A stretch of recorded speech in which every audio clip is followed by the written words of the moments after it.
Okay, so this mini lecture is going to look at adding vectors algebraically. So how do we add two vectors or three vectors? And we're actually going to do the example with three vectors, kind of throw you in it all at once. So let's use vectors that describe forces. You can imagine that I'm pushing on an object and in a certain direction, and somebody's going to help me out to get that object to move across the floor. And so they're going to also push it on it, but because they're, positioned a little bit differently than me, they're going to push out a different direction. And then perhaps somebody doesn't want it moved across the floor, so they're going to push in a direction that makes it difficult for us to push it across the floor. So you can imagine something experiencing three different vectors acting on it. So let's just make up a scenario. Let's say we have an object, and I'm going to represent it by a dot, where one force is acting on that object, say with a magnitude of 2 newtons. Newtons is our direction for force. Our unit for force. And if I throw a little coordinate system on here, we can see those angles better. And that 2 newtons is acting at an angle of 45 degrees. All right. There's another force helping me out. Let's say that's mine pushing, but they're standing on a different side, and they're pushing a little bit bigger force, let's say 3 newtons. And they're acting at an angle in this direction. I'm going to reference this angle here of, let's say, 20 degrees. Okay? And then remember I said there's somebody who was not happy about it. They're a little bit taller than us, so they're going to push on that object down and to the left. And let's say they push at an angle, this angle of 50 degrees, down and to the left. They're not very strong. So there's only 1 newton of force there. So here's our 3 angles. What is the net force? The sum of the forces acting on this object.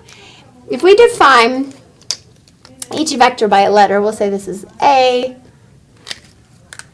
Actually, let's do a number, because that's how we'll do the analysis when we look at forces. So here's force 1. Here's force 2. And here's force 3. And we are interested in the resultant force, so the net force, which is equal to the sum of force 1 plus force 2 plus force 3. But I can't just add these numbers together. They're in fact vectors, and so we need to use vectors to analyze them, vector algebra. How do we do that? Well, we break them up into components, and we can mathematically add, just normal add components together, and then we put it back together in one big force. And we did this pictorially in a previous mini lecture, but now we're going to look at it in algebra form. So let's separate our components into horizontal and vertical forces. The components of each force in the horizontal direction and the component of each force in the vertical direction. All right, so let's look at force 1. Well, force 1 is acting at 45 degrees. So our horizontal component, if we remember back to our mini lecture on horizontal components, our horizontal components will be force 1 times the cosine of angle 1. And I'm going to use these interior angles. I'm going to use the interior angle method. So I'm going to have to pay attention to whether it should be positive or negative when I get my answer. So force 1, cosine of angle 1. So that's 2 times the cosine of 45, which gives me 1.4 newtons. All right. What about its vertical component? Well, the vertical component is force 1 times the sine of the angle. So that's 2 times the sine of 45, which should also give me 1.4 newtons. Now, this force is acting up and to the right. So it's acting up, my vertical component should be positive. It's acting to the right, my horizontal component should be positive. So I'm okay. I have 2 positive values for my force components. All right, what about force number 2? With force number 2, we're going to use the method of, with respect to the positive x-axis. But we'll use the negative angle idea, so you can get us a little sampling of everything in terms of components. We know that horizontally it should be force 2 times the cosine of angle 2. So in this case, that's 3. And the cosine of the angle, if I go from the positive x-axis, is negative 20. The vertical component is force 2, sine of the angle if I'm going from the positive x-axis, and that'll be 3 times the sine of negative 20. So what do we have? 3 times the cosine of negative 20 gives me 2.81 newtons, and 3 times the sine of negative 20 gives me negative 1.03 newtons. Does that make sense? Positive, the horizontal component is to the right. Should be positive.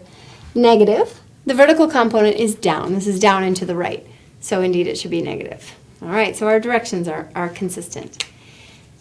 And let's use the internal method again on number 3 so we can see how we have to pay attention to directions. So for force 3, it's force 3, and I'm interested in the horizontal component. That is adjacent to the angle that I am given. So we will use the cosine of angle 3. That then, force 3 then becomes 1 times the cosine of 50. 0.64 is what comes out of my calculator. Should it be positive or negative? Well, I know this angle is pointing to the left and down. So this is going to give me a negative component. So I need to be explicit and put that negative in because I chose to use the interior angle. For the vertical component, I have 3 times the sine of the angle. Ooh, I just noticed that says 1. It should say 2. Fix that there. So I have 1 times the sine of 50, which is 0.7677. Is it positive or negative? Well, that angle is pointing down, so I know it should be negative. All right. So if I use the internal angles, I got to pay attention to what I am doing. Now, do not fall into the trap of always putting cosine. In this example we did, but always putting cosine in the horizontal direction. Keep in mind that, let's say I was given this internal angle here. If I was given that angle, which in this case is 40 degrees, I would need to do my sines and cosines differently. So pay attention to that also if you're doing internal angles. Internal angles don't necessarily correspond to horizontal and vertical. They correspond to the adjacent and the opposite. So that's just a heads up. All right, now that I have the vectors separated into their components, I can add them together algebraically, simply, not vectorially. I can just add these numbers together. Force 1 plus force 2 plus force 3 gives me the sum of the forces in the horizontal direction. It gives me the component of the net force that's horizontal.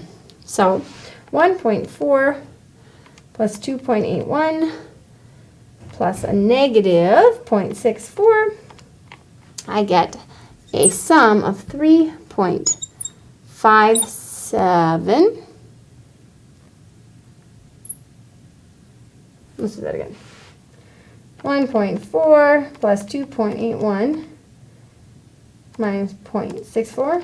Yep, okay, 3.57 newtons.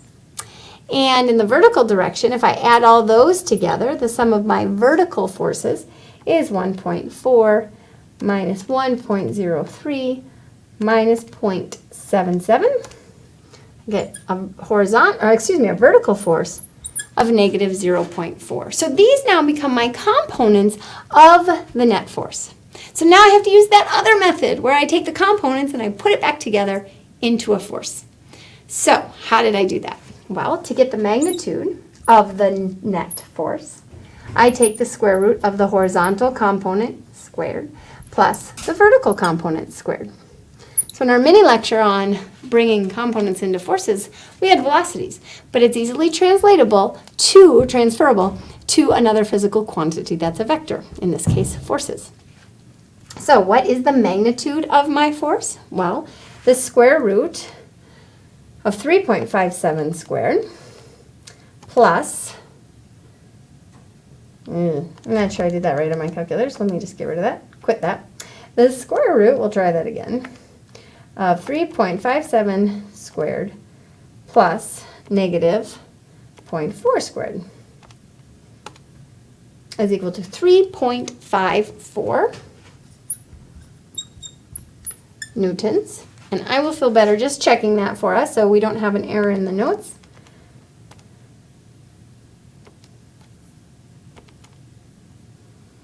Negative 0.4 squared. Well, it's the same as 0.4 squared.